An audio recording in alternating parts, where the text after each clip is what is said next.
बांग्लादेश में जो हालात इस समय चल रहे हैं वो साफ इशारा कर रहे हैं कि अब बांग्लादेश पाकिस्तान बनता जा रहा है, जहां हिंदू होना भी गुनाह होता चला जा रहा है। पहले तो इस्कॉन के संत को जेल में डाला और अब हिंदू मंदिरों पर नए सिरे से हमले शुरू हो चुके हैं।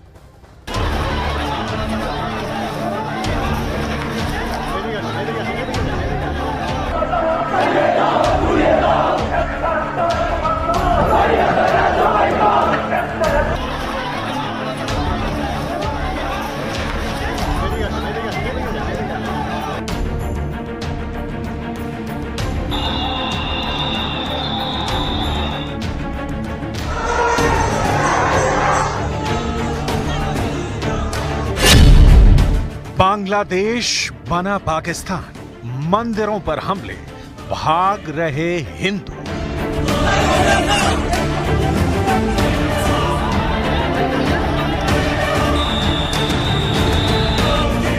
ये 3 तस्वीरें बांग्लादेश की हैं, जहां मंदिरों पर हमले हो रहे हैं, हिंदुओं के घरों को तोड़ा जा रहा है, हिंदुओं को भागने के लिए मजबूर किया जा रहा है। ये आज का बांग्लादेश है, जहां हिंदुओं और अल्पसंख्यकों के लिए बांग्लादेश आज पाकिस्तान बन चुका है। जब से 84 साल के मोहम्मद यूनुस ने बांग्लादेश की सत्ता संभाली है, तब से बांग्लादेश में जमाते इस्लामी और कट्टरपंथियों ने चुन चुन कर हमले शुरू कर दिए हैं। हिंदू मंदिरों की संस्था इस्कॉन को बांग्लादेश में बैन करने की मांगे हो रही हैं। हम आपको दिखाने जा रहे हैं कि जिस बांग्लादेश को भारत ने पाकिस्तान की नरसंहार करने वाली फौज से बचाया है, वो बांग्लादेश आज हिंदुओं के खून का प्यासा हो चुका है।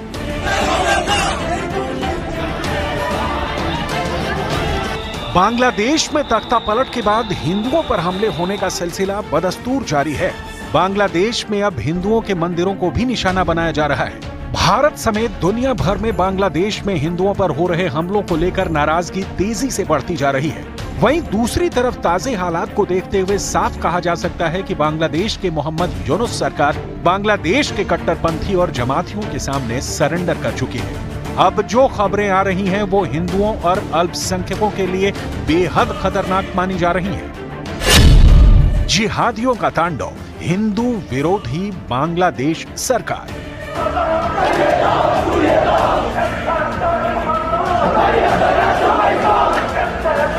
बांग्लादेश में कट्टरपंथियों की भीड़ के हौसले इतने बुलंद हैं कि वो अब पुलिस और सुरक्षा बलों के सामने हिंदुओं और मंदिरों पर हमले कर रहे हैं। स्थानीय न्यूज पोर्टल bdnews24.com की रिपोर्ट के मुताबिक चटगांव में शुक्रवार यानी 29 नवंबर को जुमे की नमाज के बाद कट्टरपंथियों की भीड़ ने हिंदुओं के मंदिरों पर जबरदस्त हमला किया।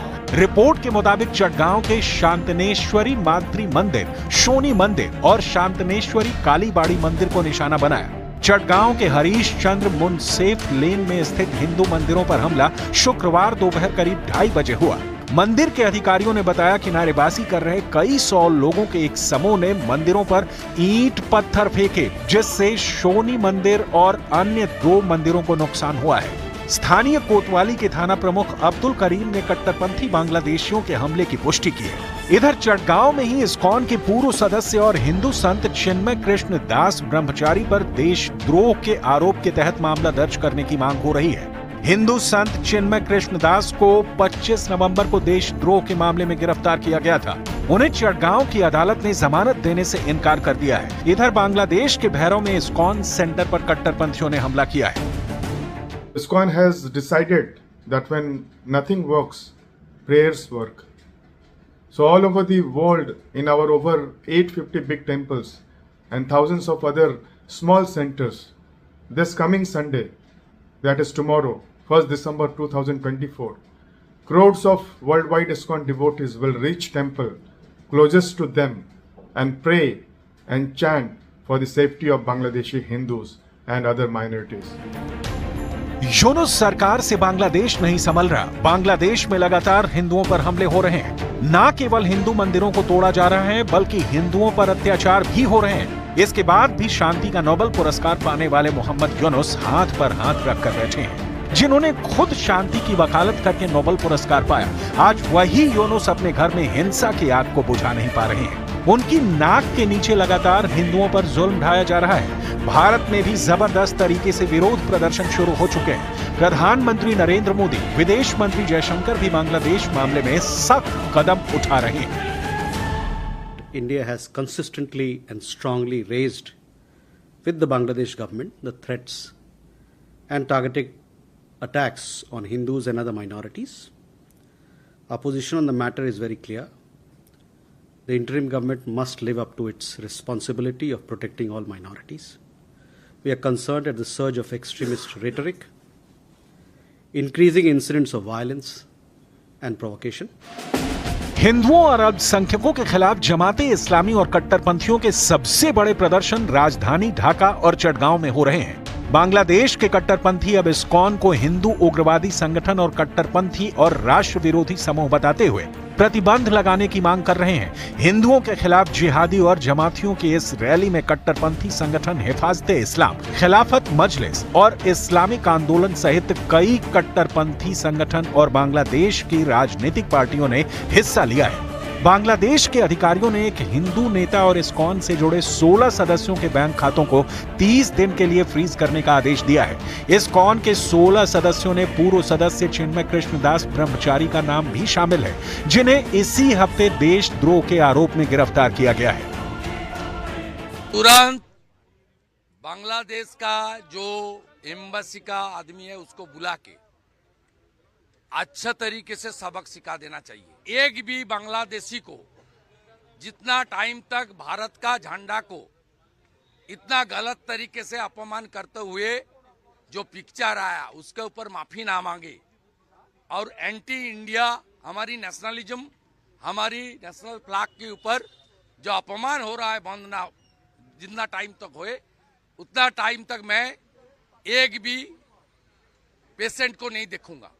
जिस तरह से दुर्दशा वहाँ पे साधुओं की, संतों की हो रही है, ये हमारे लिए बहुत ही चिंताजनक है। लेकिन सबसे बड़ी बात ये है कि यहाँ पर इसको लेके कोई आंदोलन नहीं हो रहे, कोई ऑल आइज ऑन बांग्लादेश करके कोई सोशल मीडिया पे मूवमेंट नहीं हो रही है। तो ये भी चीज़ें जो है चिंताजनक है। मैडम, जो प्राइम मिनिस्टर है वही बांग्लादेश का, उनको पीस के लिए, शांति के लिए नोबेल प्राइज मिला था जी। और देखिए वो जब से आए हैं सत्ता में वो कितनी अशांति फैलाए हुए हैं। हम तो यही कह सकते हैं इस मुश्किल के टाइम पे बांग्लादेशियों के साथ में कि हम हैं। आपको मालूम है कि ये तो बांग्लादेश की इंटरनल अफेयर माना जाता है, मतलब हमारी देश जो सॉवरेन देश है, अगर कोई हमारे देश के अंदर जो कुछ चल रहा है उसके बारे में टिप्पणी करने लगे तो हम बोलेंगे माइंड योर ओन बिजनेस। तो इसी बेसिस पे हम क्या बताएंगे बांग्लादेश को? हम चिंतित रहेंगे, हम बात करेंगे उनसे, हम बताएंगे कि क्या क्या करनी चाहिए। मेरे ख्याल में उनके जो हाई कोर्ट का जो अभी डिटर्मिनेशन है कि ये इस्कॉन की बैन का आइडिया बिल्कुल बुरा है, उसको आगे नहीं ले जाना है, ये सब अच्छी बात है। अभी ये हम चाहते हैं कि सारे माइनॉरिटीज को जो उनके देश के अंदर डेमोक्रेटिक राइट्स मिलनी चाहिए कि वो सब उनको मिले। बांग्लादेश से लेकर भारत तक हिंदू मंदिर और हिंदुओं पर हो रही हिंसा को लेकर जबरदस्त गुस्सा दिख रहा है। कोलकाता में भी इस्कॉन मंदिर के संत चिन्मय कृष्णदास की गिरफ्तारी के विरोध में जमकर प्रदर्शन हुए। इस प्रदर्शन पर कोलकाता पुलिस ने जमकर लाठीचार्ज किया।